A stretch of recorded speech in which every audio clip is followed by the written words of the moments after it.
The Deming Management Method by Mary Walton was first published in 1986.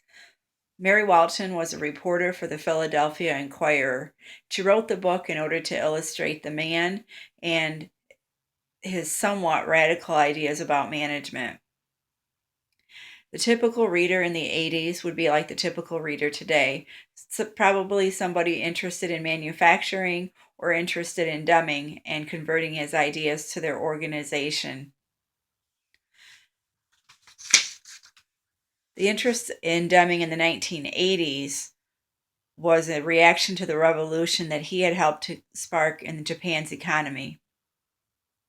It started in 1947 when Dr. Deming, who was a statistician, was recruited to the Supreme Command of Allied Powers, or the SCAP.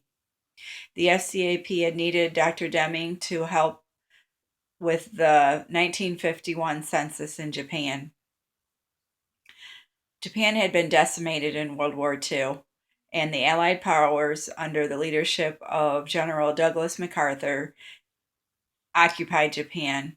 They dismantled their government and set up a new democratic system there. Around the same time, a group of Japanese scientists and engineers organized themselves with the aim of helping to restructure their country. They named their group the JUSE. In 1950, the JUSE invited Deming to speak for their group. Many of the members of JUSE were familiar with Dr. Deming's background in statistical quality control. Deming's background in statistical quality control dated back to 1930 when he had worked for Walter A. Shewhart. Shewhart was a statistician who worked for Bell Laboratories. He had developed a method of charting work tasks for controlling the limits of variation right at the workstation. With Shewhart's method, the worker himself could control the quality of the products that he produced. Deming used a lot of Shewhart's ideas as a basis for his own works. A lot of the members of JUSC would have also been familiar with Deming because he socialized with the Japanese when he stayed in Japan. He had said that he wanted to learn about the Japanese by becoming as Japanese as possible. So he was open to their culture. He accepted invitations to parties and dinners, and he threw parties for his acquaintances there. He had seen firsthand the effects that the war had had on Japan and its people. So the lecture in 1950 was a way for Deming to offer his sound advice to the Japanese businessmen. He talked about producing quality parts in order to generate money for the struggling country. His ideas were not new information. He had previously published his work and his ideas in the United States, but he had been largely ignored. Deming's management method can be defined by what he calls his 14 points and 7 deadly diseases. In these, he emphasizes quality of supplies, quality of products, customer service, continuous improvement, a paring down of wasted materials and labor, and most significantly, building relationships internally and with suppliers. But you may ask, what does this have to do with Management 653?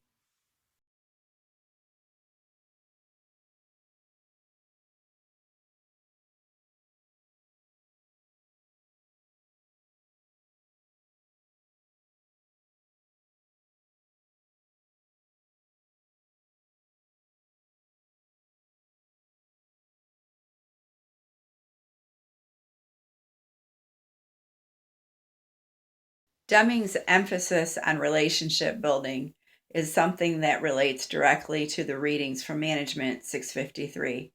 For example, Barbara Kaufman's article titled The Anatomy of Dysfunctional Working Relationships. Kaufman emphasized that dysfunctional relationships are indicated by low morale, avoidance, and inappropriate behavior. She says that dysfunction can be rooted out and eliminated by encouraging open discussion, seeking individual opinions, and clearly defining roles within an organization. Deming presented the same ideas in his 14 points, in particular, point 8, drive out fear. He says that an open dialogue can keep an organization moving toward continuous improvement.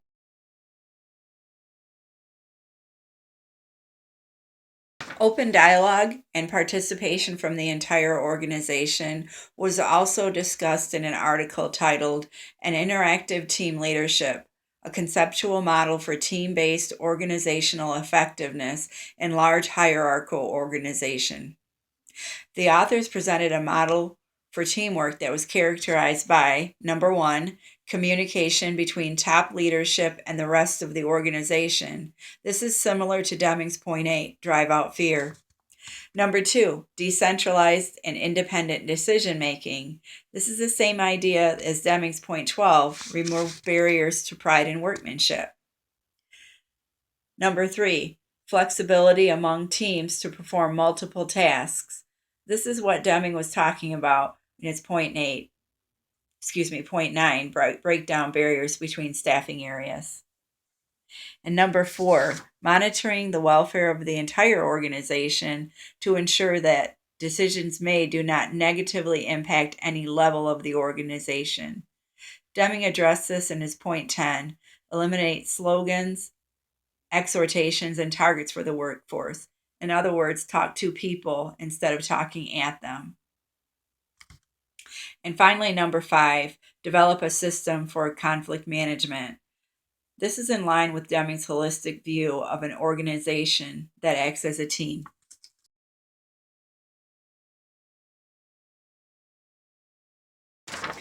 The article that for me comes closest to conveying Dr. Deming's message is the article titled Understanding Organizational Reality, Concepts for the Change Leader.